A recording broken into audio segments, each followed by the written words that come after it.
મોરબી જિલ્લામાં આપણે મોરબી શહેરના નવા બસ સ્ટેન્ડ ખાતે અને આપણું જે વાઇટલ ઇન્સ્ટોલેશન ગણાય એવું નવલખી પોર્ટ ખાતે બે જગ્યાએ આપણે મોક ડ્રિલ કરવા માટે રાજ્ય સરકારની જે મંજૂરી મળેલી હતી ત્યાં 4 કલાકે મોક ડ્રિલનું આયોજન કરવામાં આવ્યું.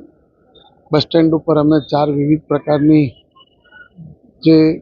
જો એર સ્ટ્રાઇક થાય તો શું તકલીફ થઈ શકે એનું એક આયોજન કરેલું હતું અને એ મુજબની કામગીરી કરીને એમાં કેટલો સમય લાગે, અહીંયાથી હોસ્પિટલ પહોંચવા માટે જે પણ આપણા નાગરિકો હોય અને એને કંઈ નુકસાન થયું હોય, હોસ્પિટલ પહોંચાડવાના, કોઈકનું મૃત્યુ થયું હોય કે ક્યાંક કોલેપ્સ થયું હોય તો જેસીબી અહીંયા આવતા શું વાર લાગે હોય, આપણી એમ્બ્યુલન્સને આવતા કેટલો સમય લાગે, એની આ પ્રાથમિક તૈયારી રૂપે મોક ડ્રિલની જે રાજ્ય સરકારની સૂચના હતું એનું સફળતાપૂર્વક અમારી ટીમે આનું આજે કાર્યક્રમ પૂરો કર્યું અને હવે રાજ્ય સરકાર તરફથી જે વધુ સૂચનાઓ છે એ મુજબ કામગીરી કરવામાં આવશે. અત્યારે નવલખી પોર્ટ ખાતે પણ આ પ્રકારની મોક ડ્રિલની કાર્યવાહી ચાલુ છે. ત્યાં પણ આપણા સિનિયર અધિકારીઓ હાજર છે. દર કલાકે જરૂર પડે ત્યાં આપણે સાયરન મારશું ને લોકોને જ્યારે સાયરન વાગે ત્યારે શું પરિસ્થિતિ થશે એની સૂચનાઓ આપેલી છે અને રાત્રે 7:45 કલાકથી 8:15નું જે કહ્યું હતું, રાજ્ય સરકારે હવે 8થી 8:30નો સમય આપ્યો છે. તો આપણે મોરબી જિલ્લામાં 7:45થી 8:30 સુધી આપણે અંધારપટ એટલે કે બ્લેકઆઉટનો કાર્યક્રમ કરશું અને પ્રજાને આમાં સામેથી જ સ્વયંભૂ રીતે લાઇટો બંધ રાખે એ રીતની હું આપ સૌ મારફતે વિનંતી કરું છું કે 7:45થી 8:30 સુધી આપણે લાઇટ બંધ રાખશું. 7:45 કલાકે આપણે સાયરન વગાડશું. સાયરન વાગે એટલે આપણા મોરબી શહેરમાં અને દરેક ગ્રામ પંચાયત સુધી અમે સૂચના આપી છે.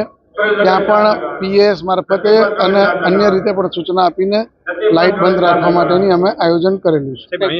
અત્યારની પરિસ્થિતિમાં નુકસાનનો અંદાજો તો તાત્કાલિક ના આવી શકે, પરંતુ જે અમે નક્કી હતું એ મુજબ 2 વ્યક્તિઓના મોત કીધેલા છે અને 15 વ્યક્તિ ઇજાગ્રસ્ત થયા છે. તમામને હોસ્પિટલમાં સારવાર હેઠળ આપણી 108 અને સિવિલની એમ્બ્યુલન્સ મારફતે પહોંચાડવામાં આવેલા છે અને પોલીસ, ફાયર બ્રિગેડ અને આપણા વહીવટી તંત્રના તમામ અધિકારી કર્મચારી આના માટે કાર્યરત છે. એસટી ડિપાર્ટમેન્ટનો સ્ટાફ પણ આ બાબતે જરૂરી સહકાર આપી રહ્યો છે. જી, આજ રોજ મોરબી જિલ્લામાં યુદ્ધના આશંકાને લઈને જે મોક ડ્રિલ યોજવામાં આવી છે. હાલ આપને મોરબી જિલ્લાના નવા બસ સ્ટેન્ડ ખાતે ઉપસ્થિત છીએ અહીંયા, અને સાથે સાથે જે જિલ્લાના પોર્ટ છે નવલખી પોર્ટ, ત્યાં પણ આ પ્રકારની એર સ્ટ્રાઇક થાય અથવા એનાથી કોઈ બિલ્ડિંગ ધ્વસ્ત થાય આ પ્રકારની મોક ડ્રિલના આયોજન હાલમાં ચાલુમાં છે. જે તમામ સિવિલ ડિફેન્સની બધી સંકલન કરતી જે એજન્સીઓ છે એને સાથે રાખીને હાલ આ મોક ડ્રિલ યોજી દેવામાં આવેલા છે.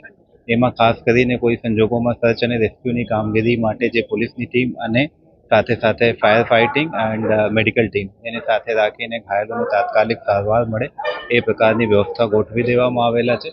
અને કોઈ પણ સંજોગોમાં કોઈ પણ નાગરિકને કોઈ જરૂરિયાત ઉપસ્થિત થાય તો એ પ્રમાણે જે જિલ્લાના વહીવટીતંત્ર છે એ પણ તૈયાર છે. સાથે સાથે તમામ જે નાગરિકો છે એની જોડે મારી એવી અપીલ છે કે આ ફક્ત એક મોક ડ્રિલ છે.